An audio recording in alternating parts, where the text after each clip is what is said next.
श्री महाकालेश्वर मंदिर प्रबंध समिति द्वारा वर्ष 2004 से निःशुल्क अन्न क्षेत्र का संचालन किया जा रहा है। मंदिर प्रबंध समिति द्वारा भगवान महाकाल के दर्शन के लिए आने वाले भक्तों को निःशुल्क भोजन प्रसादी की व्यवस्था की गई है। आपको बता दें कि महाकालेश्वर मंदिर की सभी व्यवस्थाएं दान के माध्यम से ही संचालित होती है। श्री महाकालेश्वर मंदिर प्रबंध समिति द्वारा संचालित निःशुल्क अन्न क्षेत्र में दानदाता अपने जन्मदिवस, विवाह, वर्षगांठ एवं अन्य अवसरों पर एक समय के भोजन प्रसाद के लिए 25,000 की राशि देकर भोजन प्रसाद करवा सकते हैं तथा एक पूरे दिन के भोजन प्रसादी हेतु 51,000 की राशि मंदिर प्रबंध समिति के कोष में जमा कर भोजन प्रसादी की व्यवस्था करवा सकते हैं। साथ ही इच्छानुसार अन्नदान भी कर सकते हैं। निःशुल्क अन्न क्षेत्र श्रद्धालुओं के लिए श्री महाकालेश्वर भगवान के दर्शन उपरांत निःशुल्क भोजन प्रसाद की व्यवस्था रहती है, जहां साल भर में लाखों की संख्या में श्रद्धालु भगवान श्री महाकालेश्वर के दर्शन कर श्री महाकालेश्वर निःशुल्क अन्न क्षेत्र में भोजन प्रसादी ग्रहण करते हैं। इसके लिए मंदिर के निर्गम द्वार के पास प्रांगण में व श्री महाकाल महालोक में सप्तऋषि के पास अन्न क्षेत्र में भोजन हेतु कूपन वितरण का काउंटर स्थापित है। इन दोनों स्थानों से सुबह 11:30 से 1:30 व दोपहर 3:30 से 7 बजे तक कूपन प्राप्त कर श्रद्धालु त्रिवेणी संग्रहालय के समीप स्थित अन्न क्षेत्र में भोजन प्रसाद ग्रहण कर सकते हैं। साथ ही काउंटर पर ही अन्नदान के लिए राशि जमा कर रसीद भी प्राप्त कर सकते हैं। उज्जैन नगर निगम कंपाउंड के मुख्यमंत्री कन्यादान योजना के अंतर्गत उज्जैन संभाग से आए हुए 78 जोड़ों का विवाह संपन्न कराया गया। महापौर मुकेश टटवाल ने जानकारी देते हुए बताया कि प्रदेश के मुख्यमंत्री डॉक्टर मोहन यादव द्वारा चलाई जा रही मुख्यमंत्री कन्यादान योजना के अंतर्गत उज्जैन नगर निगम कंपाउंड में पूरे उज्जैन संभाग से आए हुए 78 जोड़ों को विवाह के प्रणय सूत्र में जोड़ा गया। सभी जोड़ों की मुख्यमंत्री कन्यादान योजना के अंतर्गत मिलने वाली राशि उनके बैंक अकाउंट में ट्रांसफर जल्द ही कर दी जाएगी। कार्यक्रम में मुख्य रूप से नगर निगम सभापति कलावती यादव, महापौर मुकेश टटवाल, पक्ष एवं विपक्ष के सभी पार्षद एवं नगर निगम के समस्त अधिकारी कर्मचारीगण उपस्थित रहे। आपके पास में जो जल का लोटा है उसमें देख लें, उसमें जल भर लीजिए। अपने जल के लोटों में जल भर लें।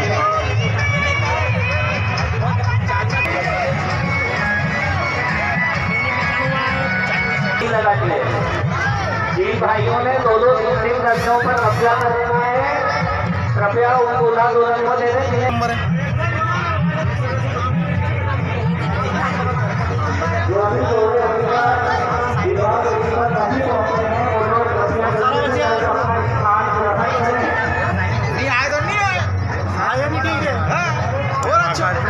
परेशान हुए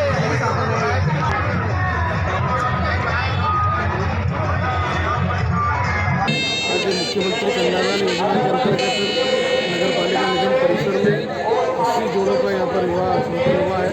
उसमें से 71 जोड़ों का हमारा पंजीयन हुआ है, जिनको मुख्यमंत्री कन्यादान की राशि उनके खाते में प्राप्त हुई और यह विवाह समारोह पूरे विधि विधान के साथ संस्कारों के साथ संपन्न करवाया। अधिकारी कर्मचारी संयुक्त मोर्चा द्वारा अपनी मांगों को लेकर 7 फरवरी को बड़ा आंदोलन किया जाएगा और मांगे नहीं माने जाने पर भोपाल में धरना दिया जाएगा, जिसमें लाखों कर्मचारी शामिल होंगे।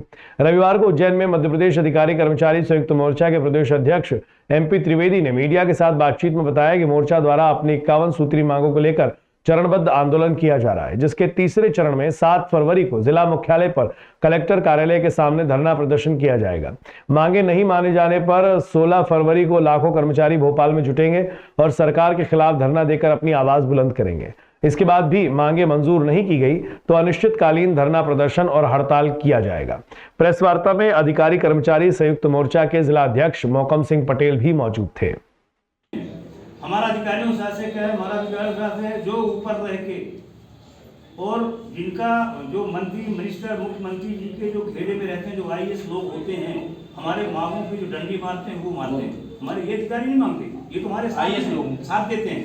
हमारी जो डंडी मारी जाती है वो जो मंत्रालय में अधिकारी लोग बैठे हैं, जिनको निचले स्तर की संभवतः जानकारी नहीं होती है कि वो कोई निर्णय वो ऊपर हाई लेवल पे, कि पहले क्या होता था कि जब कोई सरकार निर्णय लेती थी तो कर्मचारी संगठन क्यों बनाया, कर्मचारी संगठन समाप्त कर दें। प्रति चरण के आंदोलन के तहत आज हमारे प्रांत के पदाधिकारी पधारे हैं। पूरे प्रदेश में आज पत्रकार वार्ता प्रत्येक जिलों में संभाग में रखी गई है। उज्जैन संभाग में जिलों के पदाधिकारी भी हमारे बीच पधारे, समीक्षा मीटिंग हुई। आदरणीय प्रांताध्यक्ष MP द्विवेदी साहब ने अपना उद्बोधन दिया। अधिकारी कर्मचारी संयुक्त मोर्चे में 48 संगठन शामिल हैं। उन संगठनों ने 51 सूत्री मांग पत्र तैयार कर सरकार को नोटिस लगाया था और उस नोटिस में ये कहा था कि आप 1 माह के भीतर हमारी मांगों पर हमारे प्रतिनिधियों को बुलाकर चर्चा के माध्यम से मांगों का निराकरण करेंगे, अथवा अन्यथा की स्थिति में हम लोग आंदोलन का हमको रास्ता अख्तियार करना पड़ेगा। परिणाम स्वरूप हमने सरकार द्वारा चर्चा नहीं करने के कारण 4 चरणों में आंदोलन का निर्णय हमने लिया था, जिसमें 16 जनवरी को एक ज्ञापन और 24 जनवरी को दूसरा जनप्रतिनिधि के ज्ञापन के पश्चात अब हमारा 7 फरवरी को पूरे प्रदेश के 55 जिलों में जिला कलेक्ट्रेट कार्यालय के सामने संयुक्त मोर्चा धरना देगा। इसके उपरांत भी हमारी मांगों का निराकरण नहीं हुआ तो 51 सूत्री मांगों के निराकरण के लिए जो हमारा चौथे चरण का आंदोलन होगा वो पूरे प्रदेश के 55 जिलों से हमारे जितने प्रतिनिधि हैं एकत्रित होकर सब भोपाल में आएंगे और भोपाल में अम्बेडकर में हमारा जो पार्क है उसमें हम लोग प्रदेश व्यापी धरना देंगे।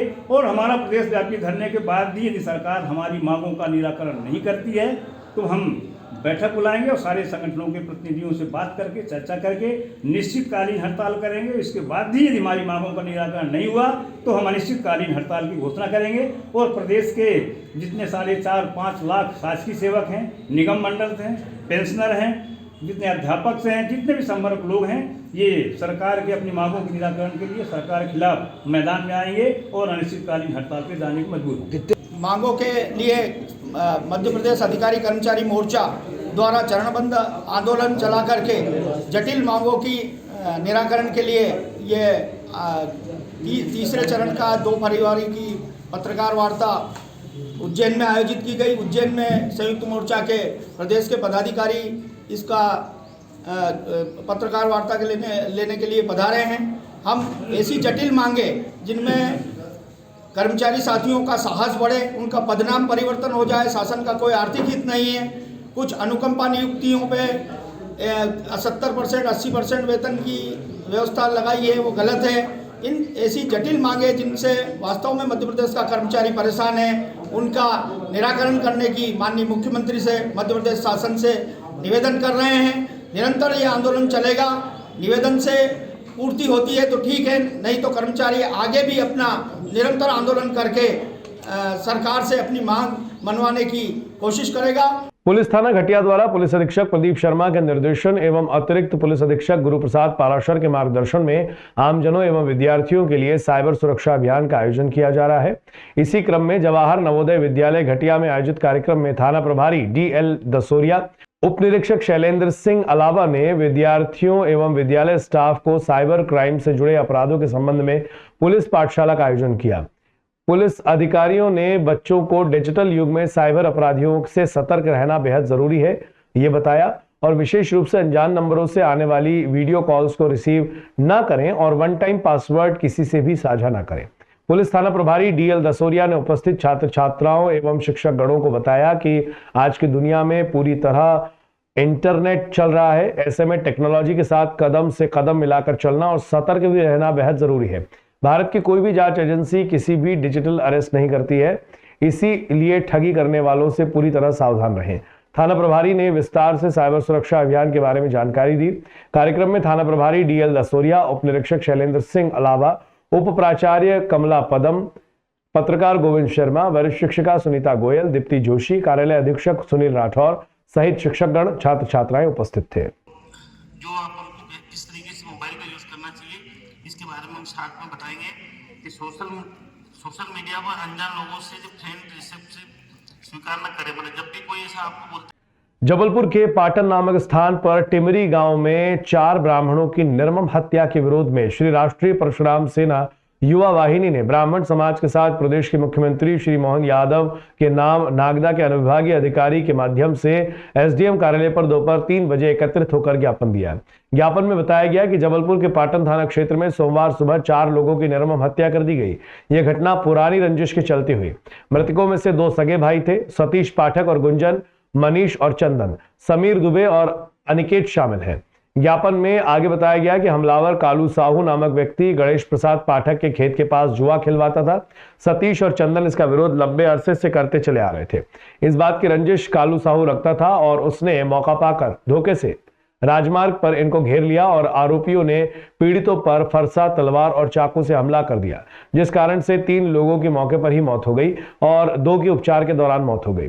ज्ञापन में प्रदेश के मुख्यमंत्री से अनुरोध किया गया है कि इस विषय को गंभीरता से लेते हुए दोषियों के खिलाफ उचित एवं कड़ी से कड़ी कानूनी कार्रवाई की जाए। ज्ञापन का वाचन नीलेश मेहता ने किया। इस अवसर पर श्री राष्ट्रीय परशुराम सेवा युवा वाहिनी मध्य प्रदेश के प्रदेश उपाध्यक्ष हेमंत त्रिपाठी, तहसील संयोजक नीलेश मेहता, संतोष शर्मा, जिला कार्यकारी अध्यक्ष कार्तिक उपाध्याय आदि समाज जन उपस्थित रहे। जैसा कि दुखद समाचार प्राप्त हुआ, जबलपुर स्थित पाटन स्थान पर एक टिमरी गांव है जहां पर 4 ब्राह्मणों की निर्मम हत्या कर दी गई है। उनका कसूर सिर्फ इतना सा था कि कुछ साहू परिवार के एक व्यक्ति था जो वहां पर जुआ चलाता था। उसका विरोध सतीश और अनिकेत द्वारा किया गया। उसका जब विरोध किया गया तो उन्होंने एक षड्यंत्र करके उनको राजमार्ग पर बुलाया और वहां पर तलवार, चाकू और धारदार हथियारों से उसकी हत्या कर दी। हमारा विषय ये है कि हमने यहाँ पर ज्ञापन दिया है और ये मांग करी है कि दोषियों पर कड़ी से कड़ी कार्रवाई हो और साथ ही पीड़ित परिवार को न्याय मिले और दोषियों पर सख्त कार्रवाई हो। ये पूरे प्रदेश भर में सभी ब्राह्मण संगठनों द्वारा ज्ञापन सौंपा गया है, भोपाल, इंदौर, सभी जगह। जय